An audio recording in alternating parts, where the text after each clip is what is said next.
जय हिंद, नमस्कार, आदाब, सत श्री अकाल। मैं पंडित मनमोहन झा गामा, बैरिस्टर असदुद्दीन ओवैसी साहब का एक छोटा सा सिपाही हूं और छोटे से सिपाही होने के नाते जिस तरीके से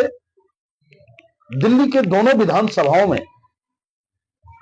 हमारे आदरणीय राष्ट्रीय अध्यक्ष बैरिस्टर असदुद्दीन ओवैसी साहब ने जनता के बीच लगातार संपर्क में रहे, जितनी मेहनत बैरिस्टर असदुद्दीन ओवैसी साहब ने इन दो विधानसभा सीटों पे की, अब तक की मेरी राजनीतिक कैरियर में, ऑल इंडिया मजलिस इत्तेहादुल मुस्लिमीन की कैरियर में किसी भी विधानसभा में बैरिस्टर साहब ने इतना समय नहीं दिया। तो उनका समय देना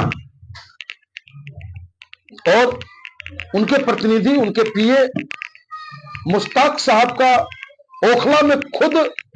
मॉनिटरिंग करना, मुश्ताक साहब के द्वारा बूथ मैनेजमेंट को देखना, यह तय करता है कि ओखला से सिफाउर रहमान चुनाव जीतने जा रहा है। ओखला से सिफाउर रहमान चुनाव जीतने जा रहा है और जितनी हो सकी हमने भी प्रयास किया और पार्टी के तमाम उत्तर प्रदेश के प्रदेश अध्यक्ष शौकत अली साहब, पश्चिम प्रदेश के अध्यक्ष डॉक्टर मेहताब चौहान साहब और पूरी टीम ऑल इंडिया मजलिस इत्तेहादुल मुस्लिमीन के प्रत्याशी सिफाउर रहमान साहब को जिताने का अपील जनता के बीच जाकर, घर घर जाकर करने का काम किया। चुनाव प्रचार खत्म हो चुका है, हम प्रचार कर भी नहीं सकते आपके बीच आकर, तो अब एक ही माध्यम रह गया, सोशल मीडिया। तो सोशल मीडिया के माध्यम से ओखला के मतदाताओं से, मां बहनों से मैं अपील करता हूं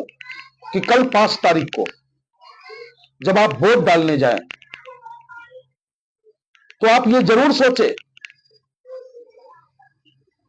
कि सिफाउर रहमान वो बेटा है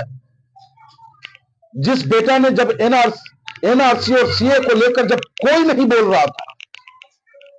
तब वो आपका नेतृत्व करने का काम किया। अरे भूल गए आप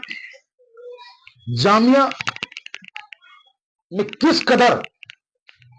दिल्ली की पुलिस ने बर्बरतापूर्ण कार्रवाई करते हुए छात्रों पर लाठी चार्ज और आंखों गैस गोले दागे, उसे आप याद करना। ठीक है कि सरकार हम नहीं बनाने जा रहे हैं, लेकिन इतना विश्वास आपको दिलाते हैं, आप विधायक तो बना के देखें। जो भी सरकार की योजनाएं हैं, सरकार अपने बाप के घर से वो पैसा नहीं देता, सरकार आपके टैक्स के पैसे से देता है और वो सारे की सारी योजनाएं धरातल पर उतारने का काम ऑल इंडिया मजलिस इत्तेहादुल मुस्लिमीन करेगा, चाहे सरकार किसी की भी बने। उन सारी योजनाओं का लाभ ओखला वालों आपको मिलेंगे। मेरे हिंदू भाइयों, मेरे मुसलमान भाइयों, दिल्ली हिंदुस्तान का दिल है और जब दिल में मैलापन आ जाए तो कहते हैं कि हार्ट अटैक हो जाता है, दिल में कोलेस्ट्रॉल जम जाए तो हार्ट अटैक आ जाता है। तो हिंदुस्तान को अटैक से आप बचाएं। जिस तरीके से नफरत की राजनीति लोग करके बांटने का प्रयास कर रहे हैं, उससे बचाएं आप और सिफाउर रहमान को कल सुबह जलपान बाद में मतदान पहले पतंग चुनाव चिन्ह 11 नंबर बटन है सिफाउर रहमान साहब का, उस बटन को दबाकर पूरे हिंदुस्तान में एक मैसेज दो कि हम हिंदुस्तानी, हम हिंदू मुस्लिम एक होकर के रहना चाहते हैं, हम ओखला वाले भाईचारा का संदेश देना चाहते हैं, इसलिए हम अपना वोट सिफाउर रहमान को देंगे, इसलिए हम अपना वोट पतंग को देंगे और बैरिस्टर साहब की मेहनत को जायज करार देंगे, नहीं तो हमारा नेता भी टूट जाएगा। जिस उम्मीद के साथ हमारे नेता बैरिस्टर साहब ने डोर टू डोर कैंपेन, पैदल मार्च,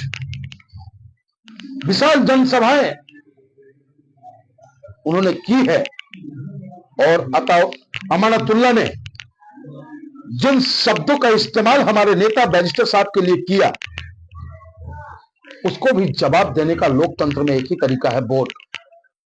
हम उसकी भाषा में उसको जवाब नहीं देंगे। यह उनका संस्कार हो सकता है,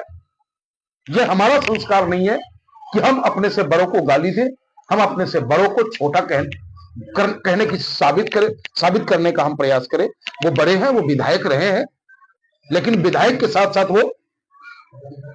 लोडर रहे, लोडर, लीडर नहीं बन पाए वो। तो लीडर आपको चाहिए, और लीडर है सिफाउर रहमान। पुनः एक बार अपील इस पंडित का स्वीकार करें ओखला वालों, और कल पतंग के बटन को दबाकर हमारे नेता बैरिस्टर साहब के हौसला को बुलंद करें, हम कार्यकर्ताओं के हौसला को बुलंद करें, सिफाउर रहमान के हौसला को बुलंद करें। जय हिंद, जय भारत, ओखला की मतदाता जिंदाबाद।